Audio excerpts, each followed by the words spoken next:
로마서가 이게 참 굉장히 딱딱하고 어렵게 볼 수도 있는데 여러분들이 그렇게 참 지루해하지 않으시는 것 같아서 참 감사해요. 오늘 말씀도 굉장히 중요한 얘기를 우리한테 해주고 있습니다.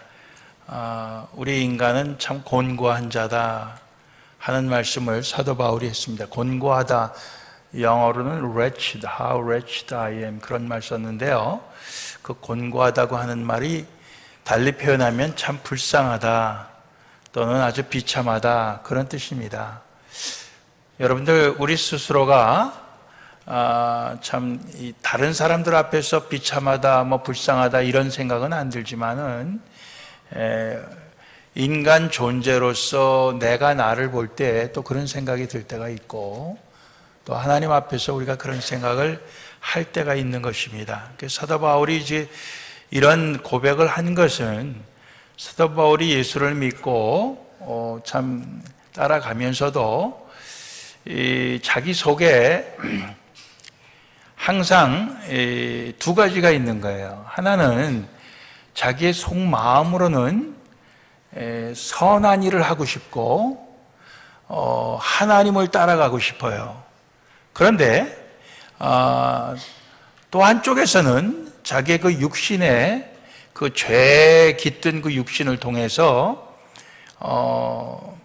악한 일을 하고 이 죄를 짓는 그런 쪽으로 이제 가는 겁니다. 그래서 자기 속을 들여다보게 될 때 한쪽으로는 하나님의 법을 따르고 또 한쪽으로는 죄의 법을 따르는 자기를 발견하게 되는 거예요.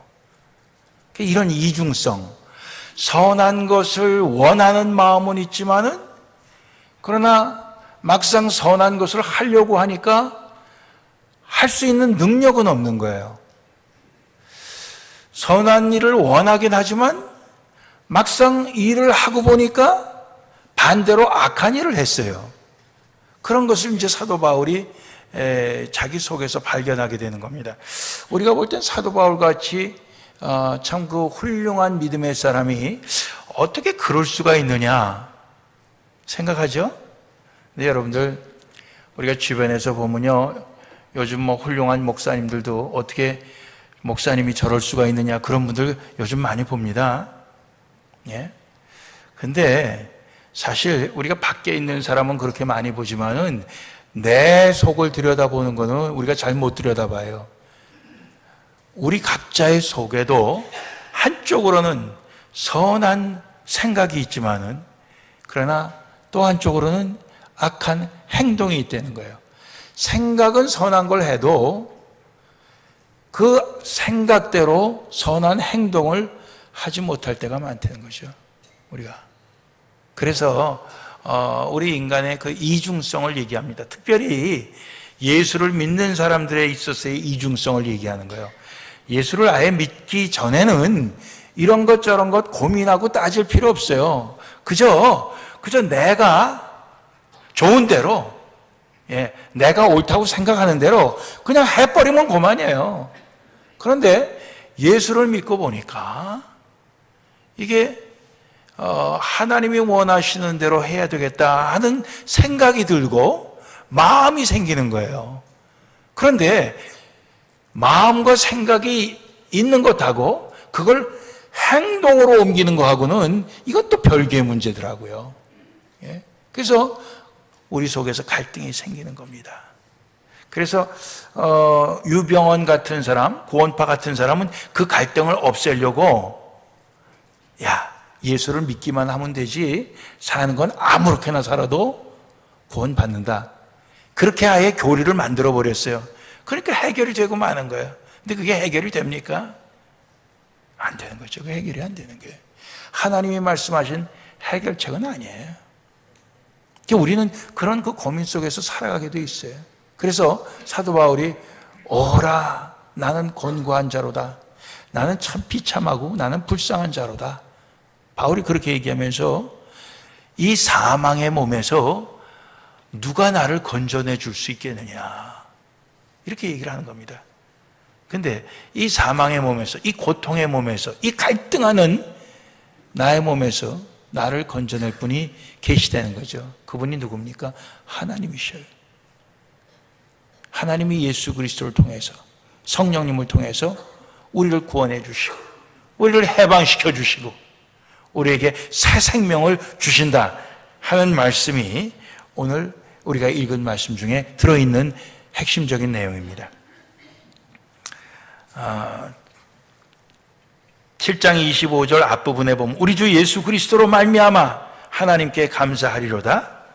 그 다음에 8장 넘어가서 그러므로 이제 그리스도 예수 안에 있는 자에게는 결코 정죄함이 없다. 정죄함이라는 것은 너는 죄가 있다 하는 유죄 판결입니다.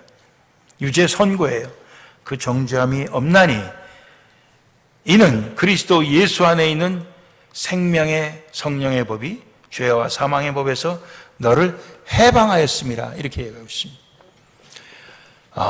예수 그리스도 안에 있는 법이 우리 육신에 있는 그 법, 즉 죄와 사망으로 우리를 끌고 가는 그 법, 그 힘보다 예수 그리스도 안에 있는 생명과 성령의 그 능력, 그 법이 훨씬 더 세다는 걸 얘기하는 거예요. 그래갖고 우리를 해방시켜 주셨다는 거예요. 그 말씀을 주시는 겁니다. 이게 늘 우리가 이 같이 나오기 때문에 이걸 동등하게 생각할 수 있는데 사실은 예수 안에 있는 그것이 훨씬 세다. 훨씬 강하다. 그것을 말씀하고 있는 거예요. 강하니까 우리를 해방시켜 주신 거예요. 예. 율법이 참 좋은 것이지만 율법이 우리를 죄에서 해방시켜 주지 못해. 우리를 선하게 해주지 못해. 왜? 율법이 아무리 선하더라도 우리 육신이 약하기 때문에 그렇습니다. 우리 육신이 이 죄의 그 정욕으로 늘 유혹을 받고 거기에 넘어가기 때문에 할 수 없는 그것을, 율법은 할 수 없는 그 한계를 하나님은 하신다 이거예요. 하나님이 무엇으로 하시느냐? 곧 자기 아들을 우리 인간의 모양으로 보내주셔서 우리가 당할 그 죄의 값을 예수님이 당하게 하시고, 그래서 율법의 모든 요구를 다 이루게 하셨다. 율법에 원하는 것을 다 성취하게 하셨다. 여러분들 율법에 요구하는 것이 뭡니까? 하나는 율법이 이렇게 살아라 이런 거예요. 예수님은 그걸 하나도 어기지 아니하고 율법에 있는 모든 것을 다 이루신 분이에요. 율법의 요구는 또 하나 뭐냐면 내가 이 율법이 말한 대로 살지 못하면 너는 죽는다 하는 것입니다. 근데 그대로 살지 못한 건 우리 인간이거든요. 근데 인간은 죽는다 했는데 그 죽음을 예수님께서 대신 죽으신 것입니다. 그래서 그 율법의 그 요구를 그대로 다 이루신 분이 예수님입니다. 예수님은 죄를 하나도 안 지신 것으로도 율법을 이루셨고 또 죄를 진 우리 인간들을 위해서 그 죄의 값은 죽음이에요. 사망이에요. 그것을 우리를 대신해서 이루신 분도 예수님이십니다. 하나님이 그 예수님을 보내서 그 아들을 보내서 그 율법의 모든 요구를 다 이루게 하셨습니다. 그런데 그것뿐만이 아니라 우리가 그 예수를 믿으면은 우리에게도 그 율법의 요구가 이루어진다 이거예요. 선한 쪽으로. 즉 율법만 붙잡고 지키려고 할 때는 지키지 못했는데 예수를 붙잡고 예수 안에서는 그 율법을 지킬 수 있는 능력이 생기는 것이에요. 그 말씀을 하시는 겁니다. 이제 9절, 10절 쭉 보면요. 만일 너희 속에 하나님의 영이 거하시면 하면서 예수를 믿을 때 우리 가운데 성령님이 오시지 않아요? 성령으로 말미암지 않고는 예수님을 우리 주라고 말할 수 없다고 그랬어요. 그러니까 우리가 예수님을 아무리 우리의 구세주다, 우리의 죄를 대신해 죽으셨고 우리의 인생의 주님이 되시고 얘기를 해도 도무지 무슨 소리 하는지 모르겠다. 예, 그래서 여러분들 그 어떤 할머니가 세례문답 받을 때 목사님이 할머니 예수님이 누구 죄를 위해서 죽으셨죠? 그랬을 때 내 며느리 죄요. 그랬더니 왜냐하면 며느리가 그랬거든요. 어머님, 목사님이 세례문답할 때 누구 죄를 위해서 예수님이 죽으셨냐 그러면 내 죄를 위해서 죽었다고 그러세요. 그랬거든요. 그러니까 그 할머니가 누구 죄를 위해 죽으셨죠? 그러니까 내 며느리요 이랬다는 거 아닙니까? 내 죄를 위해서 죽으셨다. 이게 이제 우리가 믿어지는 것은 성령님이 우리 가운데 오셨다는 얘기예요. 성령님이 오셨다는 얘기입니다. 그래서 오늘 여기 성령님을 구절에는 하나님의 영 또는 그리스도의 영 이렇게 표현했어요. 너희 속에 하나님의 영이 거하시면 너희가 육신에 있지 아니하고 영에 있다. 또 누구든지 그리스도의 영이 없으면 그리스도의 사람이 아니다. 진정한 그리스도의 사람은 성령이 그 안에 계신다 이런 얘기예요. 또 그리스도께서 너희 안에 계시면 몸은 죄로 인하여 죽은 것이지만 영은 의를 인하여 산 것이라. 그래서 우리가 그리스도가 우리 안에 계시고 우리가 믿을 때는 우리의 몸이 죄로 인해서 죽었지만 영은 그리스도로 말미암아 그리스도를 통해서 우리가 의롭게 되고 살아났다 그런 얘기예요. 육신은 죽지만 영은 살아난다 이런 표현이에요. 근데 그 다음 11절 보면은요 거기서 한 걸음 더 나아갑니다. 예수를 죽은 자 가운데서 살리신 이 누굽니까? 하나님 아버지죠. 그분의 영이 너희 안에 거하시면 하나님의 영이에요. 하나님의 영이 너희 안에 거하시면 그리스도 예수를 죽은 자 가운데서 살리시니가 또 나와요.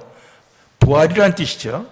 살리시니가 하나님께서 너희 안에 거하시는 그의 영으로 우리 안에 계시는 하나님의 영으로 말미암아 너희 죽을 몸도 살리시리라 그랬습니다.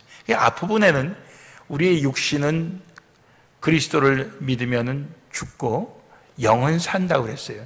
근데 바로 다음 11절에는 뭐라고 됐냐면요 부활의 영, 하나님의 영이 우리 가운데 계셔서 우리의 죽을 몸도 살리시리라 그랬습니다. 그러니까 앞절에는 육신은 죽고 영만 살린다 이렇게 되어 있지만 뒷부분에는 죽을 몸도 살리시리라. 부활을 뜻하는 거예요. 우리가 부활의 몸을 가질 것을 뜻해요. 뿐만 아니라 우리가 이 땅에서 새로운 몸으로 새로운 지체로 주님을 섬길 수 있게 될 것을 얘기하는 것입니다. 참 놀라운 신비한 복음의 능력이에요. 자, 그렇다면은 우리가 오늘 지금 말씀드린 예수님이 우리를 위해 죽으신 것, 또 하나님 아버지께서 그 예수를 우리에게 보내신 것, 또 우리가 그 예수를 믿게 되는 것이 우리 안에 계시는 성령님으로 말미암아 우리가 그렇게 믿고 우리가 새 사람으로 새 몸으로 그렇게 거듭나는 것, 이 모든 것이 하나님께서 우리에게 베풀어 주신 구원이요 해방이요 생명이요, 그리고 이것이 하나님이 우리를 향하신 사랑과 은혜입니다. 아멘이십니까? 예. 그러면 이제 우리가 한 가지 생각할 수 있는 것, 그럼 하나님께 우리가 받은 그 사랑과 은혜는 도대체 얼마짜리일까? 우리가 이 생각 한번 해보면 좋겠어요. 얼마짜리일까? 이거 얼마짜리입니까, 여러분들? 예? 얼마짜리 여러분들 얘기할 수 있어요? 예? 누가 좀 경제 밝은 분 안 계셔요? 예. 이거 얼마짜리입니까? 우리가 성경적으로 얘기를 한다면 이게 1만 달란트짜리입니다. 1만 달란트. 예? 예수님께서 하신 비유의 말씀 가운데 1만 달란트 빚진 자가 예? 그 주인에게 가서 아이고 좀 기다려 주십시오. 주인이 보니까 갚을 능력이 없어요. 도저히 갚을 수가 없어요. 탕감해 주었다고 그랬습니다. 그렇죠? 탕감해 주었다. 탕감해 주면은 이 사람은 더 이상 주인에게 빚이 없는 거예요. 1만 달란트 빚이 없는 거예요. 1만 달란트 빚은 탕감받았지만은 그는 주인에게 어떤 빚을 졌습니까? 사랑의 빚을 진 거죠. 그렇죠? 그 사랑의 빛을 진 거예요. 오늘 우리도 마찬가지입니다. 우리가 하나님께 우리는 사랑의 빛을 줬어요. 그건 돈으로 헤아릴 수 없는 사랑의 빛을 줬습니다. 예. 아이고, 난 빚 지는 거 지긋지긋합니다. 아버지, 어머니 그저 조상 대대로 그저 빚을 졌는데 이제 또 빚을 진답니까? 나 이게 예수 괜히 믿었습니다. 여러분들 그러실 분은 안 계신지 모르겠어요. 뭐 남의 얘기가 아니고 제 얘기예요. 제가 어렸을 때 그저 빚쟁이들이 매일 와갖고 술 먹고 와서 돈 내놓으라고 그러는데 아주 제가 질려버렸어요. 그래서 제가 장사는 안 하겠다고 각오를 했습니다. 예. 저희 아버님 몇 년에 한 번씩 그렇게 그냥 아주 파산을 하시는데 그때마다 빚쟁이들 오는데 아주 죽겠더라고요. 예. 그래서 내가 장사는 안 해야 되겠다. 목사 된 것을 지금도 얼마나 참 잘했는지 감사하고 참 그렇습니다. 빚진다고 하는 거 이거 아주 지긋지긋한 건데, 그러나 우리가 하나님께 우리의 목숨을 빚졌습니다.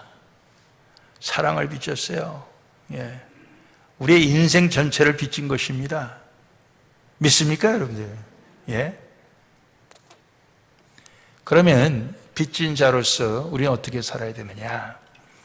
오늘 12절, 그러므로 형제들아 우리가 빚진 자로 돼 육신에게 져서 육신대로 살 것이 아니라.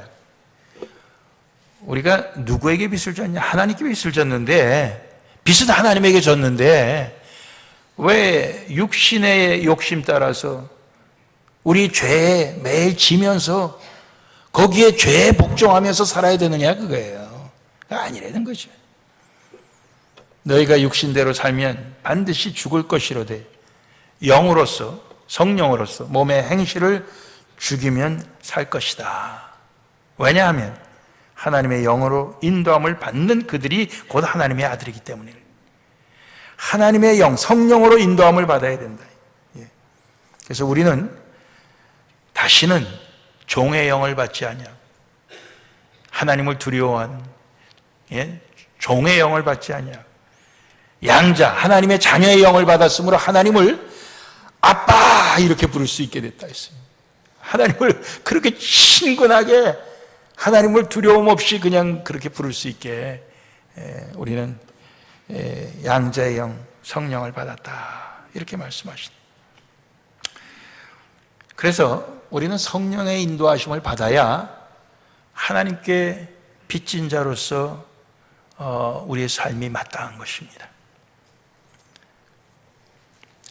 5절부터 말씀은 육신을 쫓는 자는 육신의 일을 생각하고 성령을 쫓는 자는 성령의 일을 생각하는데, 육신의 생각은 사망이고 성령의 생각은 생명과 평안이라고 그랬어요. 육신의 생각은 하나님과 원수가 되고 하나님의 법에 굴복하지 아니하고 또 굴복할 수도 없다고 그랬습니다. 육신에 있는 자들은 하나님을 기쁘시게 할 수도 없다고 그랬습니다. 그러니까 우리가 예수를 믿는 자로서 육신에, 우리의 인간의 그 욕심, 인간의 그 죄에 따른 그런 것이 우리의 그 생각을 지배하고 우리의 삶을 지배하고 그렇게 하지 못하도록 하고, 우리는 성령님의 생각을 따르고 성령님의 인도하심 따르고 성령님께 우리는 순종하면서 살아야 하나님께 빚진 자가 맞다. 그 말씀을 주시는 겁니다. 예. 갈라디아서 5장에 이런 말씀이 나와요. 13절 보면, 형제들아 너희가 자유를 위하여 부르심을 입었으나 하나님이 우리를 해방시켜 주셨다고 그랬어요. 자유케 하셨다고 그랬어요. 그러나 그 자유로 육체의 기회를 삼지 말고 오직 사랑으로 서로 종로로 살아. 육체의 기회를 삼으려는 건 뭐냐면 육체의 욕심을 따라 살려고 하지 말고, 육체의 그 욕심에 빠져들어 살지 말고, 그런 얘기입니다. 우리 육체가 원하는 대로, 편한 대로, 쾌락을 따라서, 그저 어떻게 해서든지 그저 내 한 몸 편하려고, 그렇게 살지 말라는 거예요. 오직 사랑으로 서로 종로로 살아. 서로 종로로 하라는 건 서로 섬기라는 얘기입니다. 서로 섬겨주라. 사랑 안에서 서로 섬겨주라. 우리가 지금 하고 있는 모습 같은 거죠. 예. 물론 섬기려고 하지 않고 섬김을 받으려고만 하는 사람도 우리 교회 한두 사람은 있을 거라고 생각해요. 왜? 없으면 심심하니까. 예. 하나님께서 그래도 너무 심심하지 않게 하려고 또 그런 사람도 있겠지만은, 그러나 대부분 우리 교우들이 서로 잘 섬겨요. 사랑 안에서. 예. 그게 마땅한 거죠. 만일 서로 물고 먹으면 피차 멸망할까 조심하라. 서로 물어뜯으면은 그러면 어떻게 된다 그랬어요? 피차 멸망한다 이게. 그러니까 그렇게 되지 않도록 하라. 피차 멸망한다 하는 말이 영어 성경에는 destroyed by each other. 서로가 멸망시킨다 이거예요. 예? 너 죽고 나 죽자 그런 식이에요. 서로가 서로를 갖다가 무너뜨린다. 서로가 서로를 죽인다 그런 얘기예요. 그렇게 되지 않도록 하자. 마지막 2절 말씀은 성령이 친히 우리 영으로 더불어 우리가 하나님의 자녀인 것을 증거하시나니, 자녀이면 또한 후손이란 뜻이에요. 곧 하나님의 후사요 그리스도와 함께한 후사니, 예수님이 하나님의 친아들인 것처럼 우리는 양자 양녀지만은 똑같이 우리도 예수님과 마찬가지로 하나님의 후손이라 이거예요. 그래서 후손이면은 아버지 거를 상속을 받아요. 하나님의 나라를 우리가 상속받는다고요. 하나님의 모든 것을 우리가 상속받아요. 우리가 그와 함께, 예수님과 함께, 그리스도와 함께 영광을 받기 위하여, 예수님은 이미 영광을 받으셨어요. 하나님 우편에 앉아 계시는데 그와 함께 영광을 받기 위하여 고난도 함께 받아야 될 것이니라. 이 고난에 대한 얘기는 요 다음번에 한 번 더 하겠어요. 그러니까 우리가 하나님께 빚진 자로서 살아가게 될 때 우리는 성령의 생각, 성령의 인도하심 따라서 살아야 된다. 육신에 따라 살지 않고. 그거 제일 큰 중요한 거고요. 그 다음에는 우리가 그리스도처럼 영광 받기 위하여 우리가 그리스도처럼 고난도 받아야 된다. 이런 얘기를. 우리는 본능적으로 영광은 받고 고난은 안 받았으면 좋겠다 이렇게 생각합니다. 그래서 우리가 부엌에서 열심히 음식을 해도 어떤 사람은요, 자기가 당번인데도 제일 마지막에 나타나갖고 제일 먼저 먹는 사람이 있어요. 그쵸? 우리도 한 사람 있을 거예요, 그런 사람. 예, 있다고요. 얼마나 얌체 같은지 몰라요. 예. 그런데 하나님께서 다 필요해서 그런 사람도 주신 겁니다. 야, 나는 적어도 저런 얌체같이 되지 않았으면 좋겠다. 이제 그런 마음을 사람들이 갖게 하는 거죠. 근데 정상이라면은 내가 그리스도와 함께 장차 영광을 받기 위해서라면 내가 지금 고난도 받겠다. 이렇게 해야 되는 것입니다. 이게 정상이에요. 이게 하나님께 빚진 자의 정상적인 모습이에요. 아멘입니까? 예. 여러분들 그러면 무슨 고난을 받습니까? 여러분들이 받는 고난 열거하려면 그래도 한 2-3가지 열거할 수 있어요? 예. 여러분들이 열거하는 그것 있어야 됩니다. 여러분들이 열거한다고 할지라도 이제 더 이상 그것이 나에게 고난이 아니고 나에게 익숙한 것이라면은 그것이 더 이상 고난이 아니에요. 내가 엔조이할 수, 즐길 수 있는 거예요.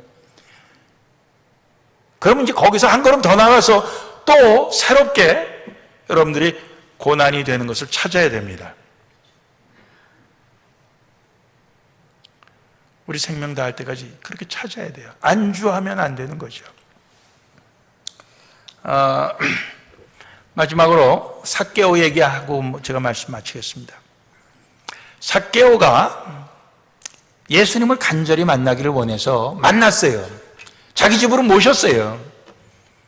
그랬을 때 그가 예수님께 뭐라고 그랬습니까? 내가 내 재산의 절반을 가난한 자에게 나눠주겠습니다. 그리고 네 것을 토색한 일이, 토색한 거는 사기해 먹은 거, 사기 친 거 있으면은 4배로 갚겠습니다. 그렇게 얘기했어요. 근데 우리말 성경에는 그게 나오지 않지만 영어 성경에는 here and now, 당장, 여기서 그렇게 나옵니다. 예? 내가 당장 내 재산 반은 가난한 자에게 나눠주고 사기친 거 있으면 4배로 갚겠습니다. 이렇게 얘기해요. 삭개오 재산이 꽤 많았을 거예요. 세리장이었으니까. 여리고성이라고 하는데 세리장이었어요. 예. 여리고성은 완전히 그 국경지대입니다. 그러니까 거기에 많은 그 거래가, 무역이 왔다 갔다 하는데 아주 요지예요. 예. 거기에 세리장이었다고요. 상당히 돈이 많았을 거예요. 근데 그가 반은 나눠주고 반 사기친 거 있으면, 자기는 사기를 안 쳤어도 자기 밑에 부하들이 많이 했을 거예요. 그거 다 따져갖고 4배로 주고 나면은 뭐 남은 게 없었겠다. 전 그런 생각해 봅니다. 뭐 남은 게 없었겠다. 예수님께서 뭐라고 그러셨습니까? 이 사람도 아브라함의 자손이다. 오늘 구원이 이 집에 이르렀다. 이렇게 말씀하셨어요. 여러분들, 그 삭개오가 예수님께 그렇게 말씀했을 때 그에게 고통이 없었겠다 생각하십니까? 그가 일평생 그때까지 자기 모은 돈입니다. 그거를 그렇게 반을 당장 나눠주고 4배로 갚아주고 하는 게 그에게는 조금도 고통이 아니었겠습니까? 그건 그에게 있어서 엄청난 고통이었을 것 같아요. 예를 들면 여러분들, 혹시 여러분들 집을 2채 갖고 있는 분 계십니까? 한 채를 팔아서 하나님께 바친다. 제가 여러분들에게 그렇게 요구하고 만약 못할 사람은 다음 주부터 나오지 마세요. 그러면 아마 그 말을 듣는 순간부터 여러분들은 고민이 되고 잠도 못 자고 결국은 다음 주에는 다른 교회가 있을 겁니다. 안 그렇겠어요? 보통 어려운 일이 아니에요. 아이고, 나는 집이 한 채밖에 없길 다행이지.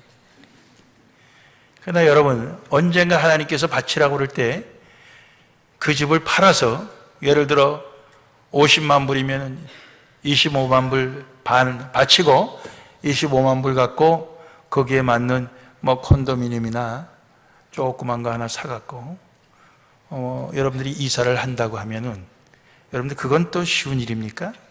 그것도 쉬운 일 아니에요.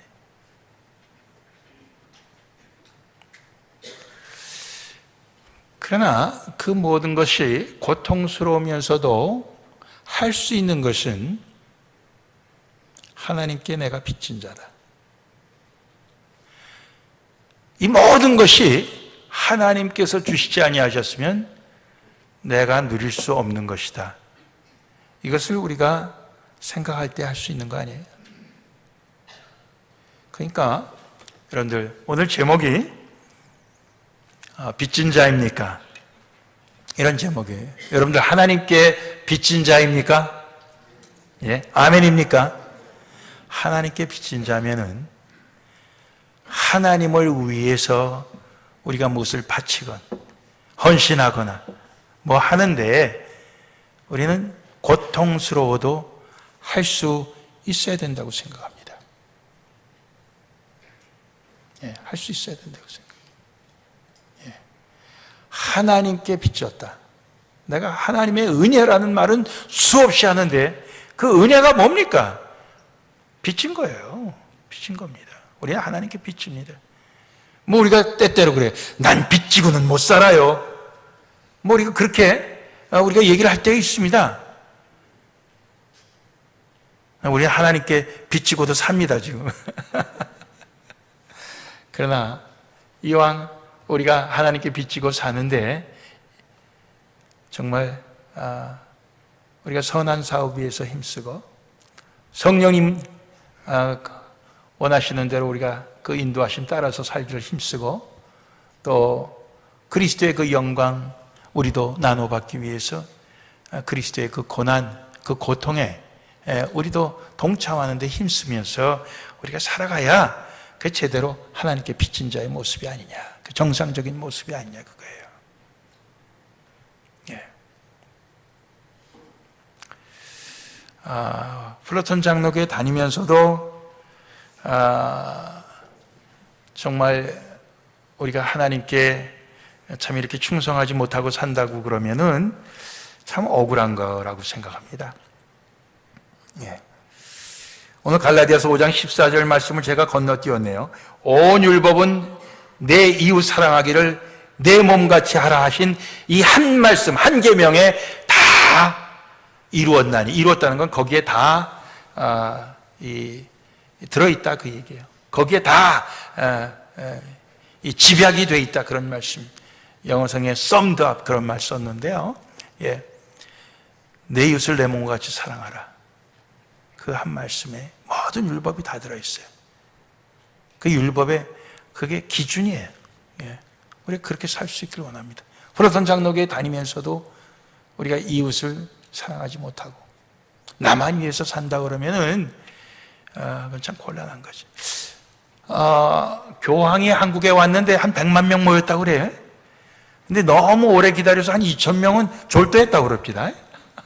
그럴만도 하죠. 그 뜨거운데 거기서 기다리니까 참 몸이 약하고 이런 분들은 기절할 만도 하죠.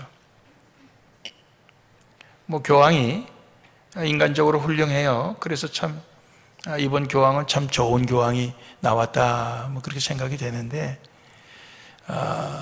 그러나 그 교황이 예수님은 아니에요.